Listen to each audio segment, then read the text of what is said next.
दीपावली के बारे में जानकारी ले ली, त्योहारों के बारे में पढ़ लिया। आज मैं आपको एक कहानी सुनाऊंगी। इसकी कैसे कौवे की, कैसे कौवे की किस किसने सुनी है? कैसे कौवे की कहानी?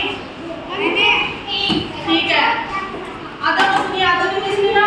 ठीक है ना, आज आपको एक कहानी सुनाऊंगी। मेरे को गौर से देखना है, मैं जो कहानी सुनाऊंगी ना, आप लोगों को वापस से पूछूंगी कि आपको समझ में आई या नहीं।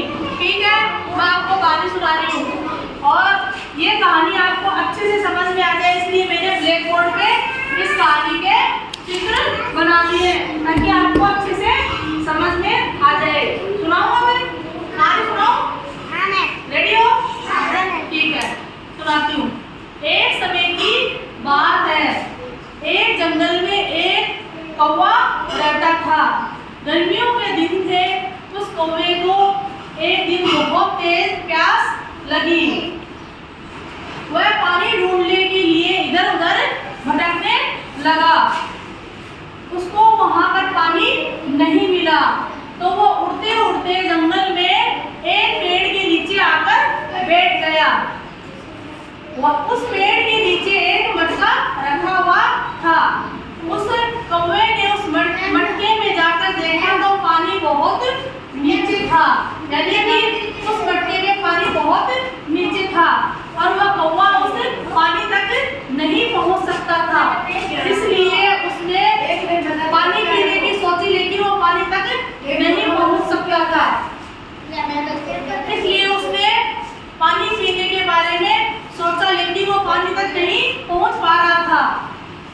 थोड़ी देर वह सोचने लगा कि इस पानी को वह कैसे पिए।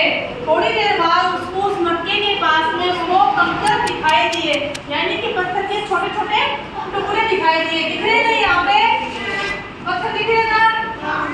तो वो कौवा छोटे छोटे पत्थर यानी कंकरों को उस मटके में डालने लगा। धीरे धीरे वो पानी मटके के ऊपर आ गया, यानी कि वो जब ये कंकर उठा के पानी तो यहाँ तक था और कंकर जब डाले उसमें धीरे धीरे तो वो पानी ऊपर तक आ गया और अब उसकी वो पानी तक आसानी से पहुंच गया और उसने पानी को पिया और खुश होकर वो उड़ गया, यानी कि उसने अपनी प्यास बुझा ली। तो इस कहानी से हमें क्या शिक्षा मिलती है? क्या शिक्षा मिलती है? बताएगा कोई? कुछ समझ में आया क्या? प्यासा कौवे की कहानी समझ में आई?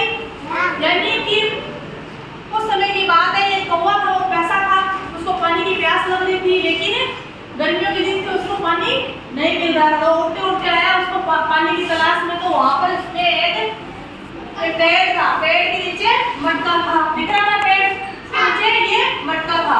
तो उसने क्या किया कि पानी पीने के लिए जैसे ही उसने देखा तो पानी बहुत कम था, यानी यहाँ तक पानी था। फिर वहाँ पर पत्थर बड़े थे, छोटे छोटे टुकड़े, उसने पानी के अंदर छोटे छोटे टुकड़े डाले तो पानी ऊपर तक आ गया और उसने अपनी प्यास बुझा ली। इससे हमें क्या शिक्षा मिलती है कि बुरे समय में सूझबूझ से काम लेना चाहिए।